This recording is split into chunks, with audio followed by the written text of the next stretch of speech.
మా తెలంగాణలో ఆదివారం లేదంటే మంగళవారం ఇంట్లో ఇలా ఎల్లమ్మ తల్లిని పెట్టుకొని పూజ చేసుకుంటామండి. ఆ రోజు మేము చేసే వంటలు ఏంటి అన్నది ఈరోజు మీకు చూపిస్తున్నాను. నేనైతే ఇలా గుడాలు చేస్తానండి. 5 రకాల గింజల్ని నీళ్లు వేసి 2-3 సార్లు కడిగిన తర్వాత మళ్ళీ కుక్కర్లో నీళ్లు వేసేసి ఉప్పు వేయకుండా ఇది ఉడికించి పెట్టుకోవాలండి. తర్వాత నీళ్ళన్నీ వంపేసి గింజల్ని ఇంకొక పాత్రలోకి మార్చేసుకోవాలి. వీటిని మేము గుడాలు అంటామన్నమాట. తర్వాత తోటకూర వండుతున్నానండి. ఇక్కడ ఒక పాన్ తీసుకొని దాంట్లో పచ్చిమిరపకాయలు, తోటకూర, కొద్దిగా నూనె, ఉప్పు, పసుపు 5 ఇంగ్రీడియంట్స్ అండి. ఇవి వేసేసి మూత పెట్టి లో ఫ్లేమ్ మీద ఉడికించుకోవాలన్నమాట. ఇది తాలింపు అన్నది వేయకుండా మేము వండుకుంటాం అనమాట. కొంతమంది పిండి చేపల కూర అని వంటారు, కొంతమంది వేరే కూరలు కూడా వండుకుంటారు. మా ఇంట్లో మేము తోటకూర చేస్తామండి.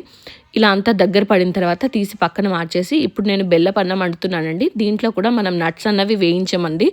ముందుగా గిన్నె పెట్టేసుకొని దాంట్లో వాటర్ వేసుకొని వాటర్ మసిలిన తర్వాత కొత్త రైస్ ఉంటుంది కదా, దాన్ని 2-3 సార్లు కడిగిన తర్వాత ఇందులో వేసుకోవాలి. అన్నం ఉడికిన తర్వాత బెల్లము, కాజు నట్స్ వేసుకున్నానండి. అవి కూడా మంచిగా దగ్గర పడుతున్నప్పుడు పాలు వేసేసుకొని మీద నుంచి నెయ్యి వేసేసుకుంటానండి. ఇవి కూడా 5 ఇంగ్రీడియంట్సే ఉంటాయి. అన్నీ కలిపేసిన తర్వాత మూత పెట్టేసి పక్కన పెట్టేసుకొని అన్నిటికీ పసుపు కుంకుమలు పెట్టిన తర్వాత ఎల్లమ్మ తల్లికి పెట్టుకుంటామండి.